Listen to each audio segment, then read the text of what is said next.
नमः शिवाय। ओम नमः शिवाय। अथ श्री नरसिंह पुराण 14वां अध्याय।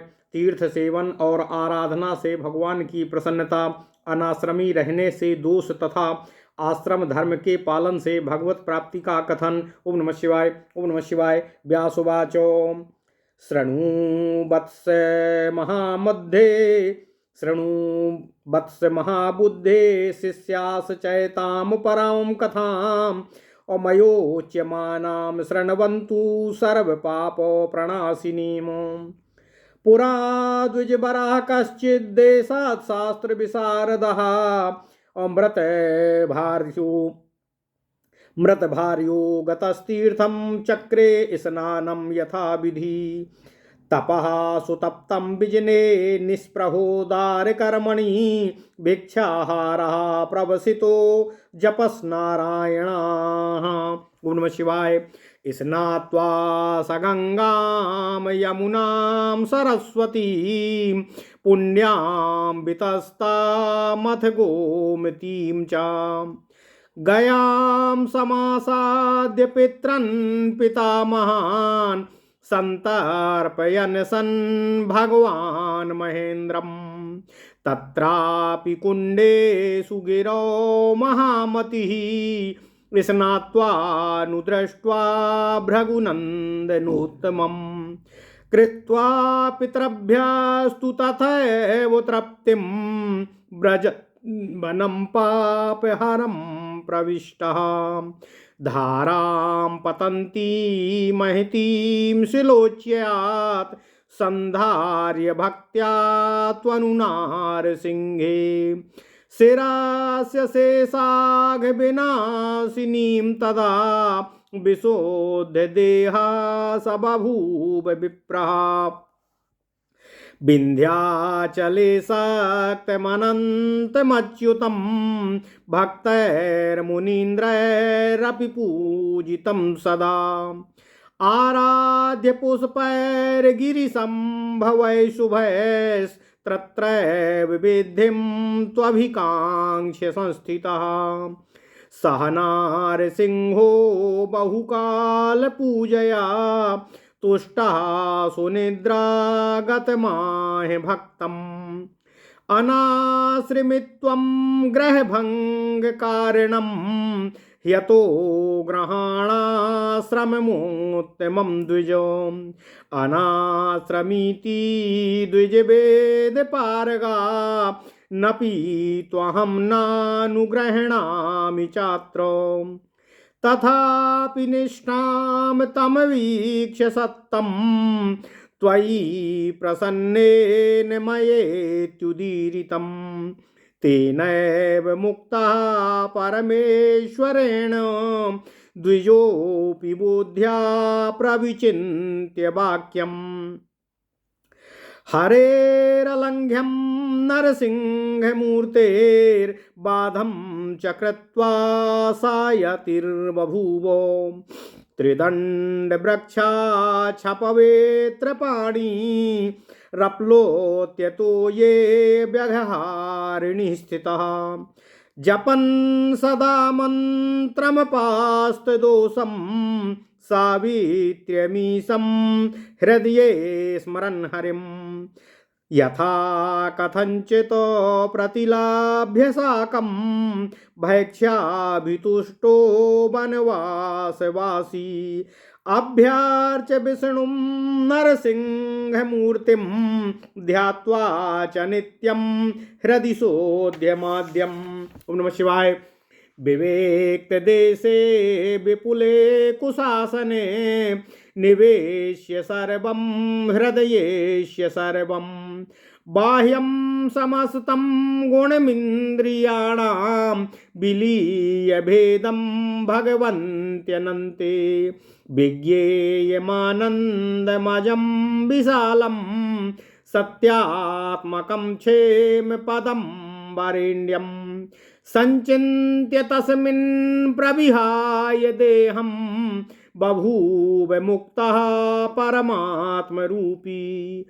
इमां कथां मुक्तिपरां यथोक्तां, पठन्ति ये नारसिंहं स्मरन्तः।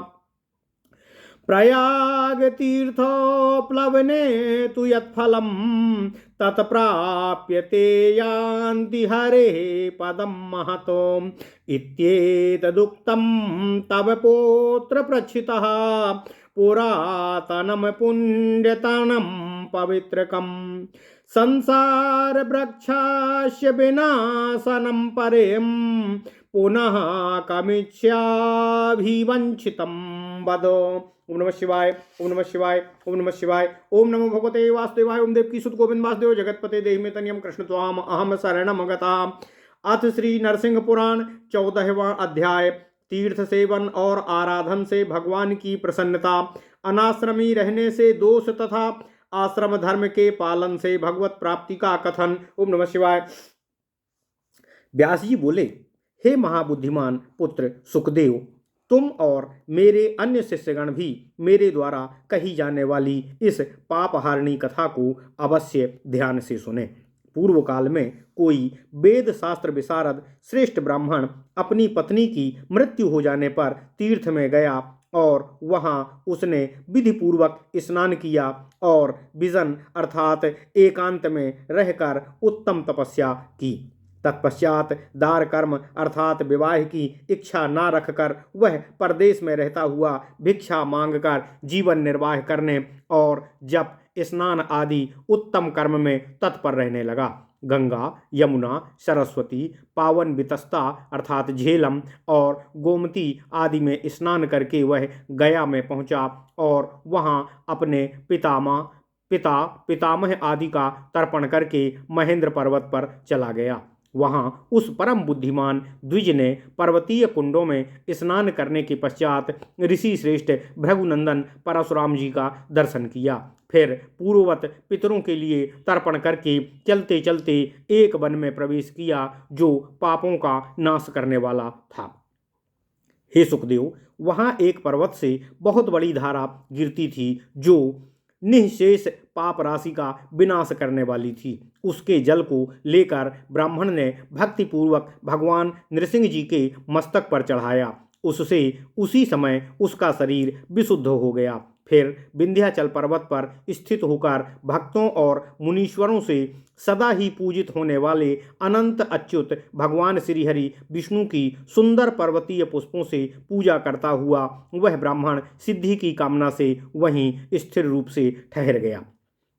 हे सुखदेव, इस तरह दीर्घ काल तक उसने भगवान श्री हरि विष्णु जी की पूजा की। उससे प्रसन्न होकर भगवान नृसिंह गाढ़ निद्रा में सोए हुए अपने उस भक्त से स्वप्न में दर्शन देकर बोले, हे ब्राह्मण, किसी आश्रम धर्म को स्वीकार करके न चलना गृहस्थी की मर्यादा के भंग का कारण होता है। अतः यदि तुम्हें गृहस्थ नहीं रहना है तो किसी दूसरे उत्तम आश्रम को ग्रहण करो। हे ब्राह्मण, जो किसी आश्रम में स्थित नहीं है वह यदि वेदों का पारगामी विद्वान हो तो भी मैं यहाँ उस पर अनुग्रह नहीं करता। परंतु हे साधुवर, तुम्हारी निष्ठा देखकर मैं तुम पर प्रसन्न हूँ, इसी से मैंने तुमसे यह बात कही है। उन परमेश्वर के इस प्रकार कहने पर उस ब्राह्मण ने भी अपनी बुद्धि से भगवान नृसिंह स्वरूप श्री हरि विष्णु के उस कथन पर विचार करके उसे अलंघनीय माना और संपूर्ण जगत का बंधन अर्थात त्याग करके वह वहीं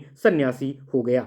फिर प्रतिदिन उस पापहारी जल में डुबकी लगाकर तथा उसी में खड़ा रहकर त्रिदंड और अक्षमाला धारण करने से पवित्र हाथों वाला वह ब्राह्मण मन ही मन भगवान श्री हरि विष्णु का स्मरण करता हुआ निर्दोष गायत्री मंत्र का जप करने लगा। नित्य प्रति शुद्ध आदिदेव भगवान श्री हरि विष्णु का हृदय में ध्यान करके उनके नरसिंह विग्रह का पूजन करता हुआ और वनवासी हो किसी भी प्रकार का शाक आदि खाकर भिक्षावृत्ति से ही संतोषपूर्वक जीवन निर्वाह करता रहा।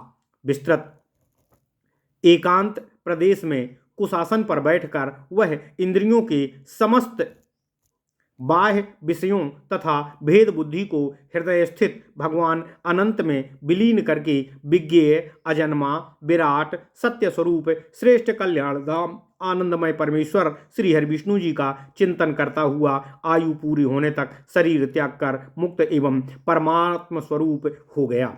जो लोग मोक्ष संबंधी अथवा मोक्ष की ही उत्कृष्ट जो लोग मोक्ष संबंधी अथवा मोक्ष को ही उत्कृष्ट बनाने वाली इस कथा को भगवान श्री हरि नरसिंह जी का स्मरण करते हुए पढ़ते हैं, वे प्रयाग तीर्थ में स्नान करने से जो फल प्राप्त होता है उसे पाकर अंत में भगवान श्री हरि विष्णु के महान पद को प्राप्त कर लेते हैं। हे सुखदेव, तुम्हारे पूछने से मैंने यह उत्तम, पवित्र, पुण्यतम एवं पुरातन उपाख्यान जो संसार वृक्ष का नाश करने वाला है तुमसे कहा है। अब और क्या सुनना चाहते हो, अपना मनोरथ प्रकट करो। इति श्री नरसिंह पुराणे चतुर्दशो अध्यायः। इस प्रकार श्री नरसिंह पुराण में 14वां अध्याय पूर्ण हुआ। ओम नमः शिवाय, ओम नमः शिवाय। अथ श्री नरसिंह पुराण 15वां अध्याय संसार वृक्ष का वर्णन तथा इसे नष्ट करने वाले ज्ञान की महिमा। ओम नमः शिवाय, ओम नमः शिवाय, ओम नमः शिवाय। श्री शुकवाच श्रोतुमिच्छाम्यहं तातो साम्प्रतं मुनिभिः सह संसार वृक्षम सकलं येनेदं परिवर्तते। वक्तुमर्हसि मे तातो त्वयैतत् सूचितं पुरा नान्यो वेत्ति महाभागो संसारोच्चारलक्षणम्। सूतवाचो सह पुत्रेणैव मुक्तस्तु शिष्याणां मध्यगेन च कृष्णद्वैपायनं प्राह संसारोत्तरलक्षणम्। व्यासुवाचो शृण्वन्तु शिष्याः सकला वत्स त्वं शृणु भावितः संसार वृक्षं वक्ष्यामि येन चेदं समावृतम्। ओम नमः शिवाय, ओम नमः शिवाय, ओम नमः शिवाय। अव्यक्तमूल प्रभवस्तस्मादग्रे तथोचितता बुद्धिस्कन्धमयश्चैव इन्द्रियाङ्कुरकोटरः महाभूतो विशाखश्च विशेषैः पत्रशाखवानो धर्माधर्मो सुपुष्पश्च सुखदुःखफलोदयः आजीव्यः सर्वभूतानां ब्रह्मवृक्षः सनातनः एतद् ब्रह्मो परं चैव ब्रह्मवृक्षस्य तस्य ततो इत्येवं कथितं वत्स संसारवृक्षलक्षणं वृक्षमेनं समारूढा मोहमायान्ति देहिनां संसारन्ति सततं सुखदुःखो समन्विताः प्रायेण प्राकृतामर्त्या ब्रह्मज्ञानपराङ्मुखाः छित्त्वैनं कृतिनो यान्ति ब्रह्मज्ञानिनः कर्मक्रिये महाप्राज्ञ नैनं छिन्दन्ति दुष्कृताः एनं छित्त्वा भित्त्वा ज्ञानेन परमासिना ततो मरत्वं ते यान्ति यस्मान्ना वर्तते पुनः देहदारो मय पाशैर्दृढं बद्धोऽपि मुच्यते ज्ञानमेव परम पुंसां श्रेयसाम विभाञ्चितम् तूषणं नरसिंहस्य ज्ञानहीनः पशुपुमानो आहार निद्रा भयमैथुनादि समानमेतात् पशुनिर्भराणाम् ज्ञानामनाराणामधिकं हि लोके ज्ञानेन हीना पशुभिः समाना। ओम नमः शिवाय, ओम नमः शिवाय, ओम नमः शिवाय।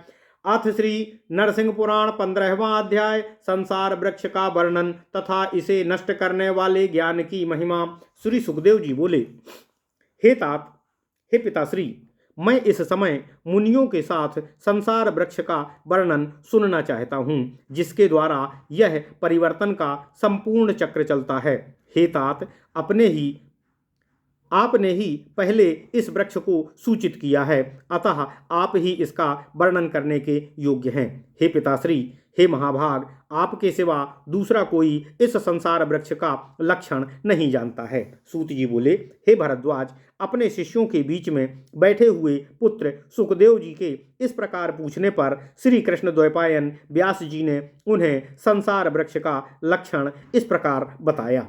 व्यास जी बोले, हे पुत्र, मेरे सभी शिष्य इस विषय को सुने तथा हे वत्स, तुम भी सावधान होकर इसे सुनो। मैं संसार वृक्ष का वर्णन तुमसे करता हूँ। जिसने इस सारे दृश्य प्रपंच को व्याप्त कर रखा है वह संसार वृक्ष अव्यक्त परमात्मा की मूल से प्रकट हुआ है। उन्हीं से प्रकट होकर हमारे सामने इस रूप में यह खड़ा है।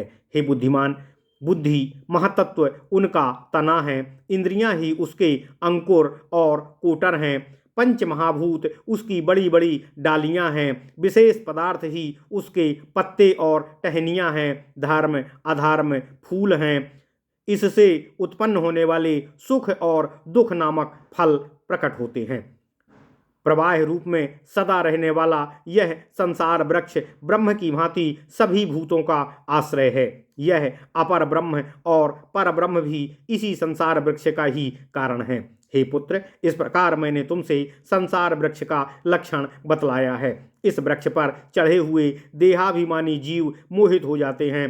प्रायः ब्रह्म ज्ञान से विमुख प्राकृत मनुष्य सदा सुख दुख से युक्त होकर इस संसार वृक्ष में फंसे हुए रहते हैं। ब्रह्मज्ञानी विद्वान इस संसार वृक्ष को नहीं प्राप्त होते हैं, वे इसका उच्छेद करके मुक्त हो जाते हैं।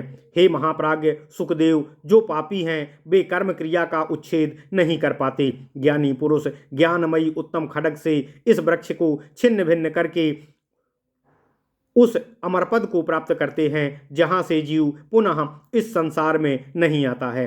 शरीर तथा स्त्री रूपी बंधनों से दृढ़ता पूर्वक बंधा हुआ पुरुष भी ज्ञान के द्वारा मुक्त हो जाता है। अतः हे पुत्र, श्रेष्ठतम पुरुषों को ज्ञान की प्राप्ति ही परम अभीष्ट होती है, क्योंकि ज्ञान ही भगवान को संतोष देता है। ज्ञानहीन पुरुष तो पशु ही है। मनुष्यों के आहार निद्रा भय और मैथुन आदि कर्म तो पशुओं के ही समान होते हैं। उनमें केवल ज्ञान ही अधिक होता है। जो ज्ञानहीन है वे पशुओं के तुल्य ही हैं। ओम नमः शिवाय, ओम नमः शिवाय, ओम नमः शिवाय। इति श्री नरसिंह पुराणे पंचदशो अध्यायः। इस प्रकार श्री नरसिंह पुराण में 15वां अध्याय पूर्ण हुआ। ओम नमः शिवाय।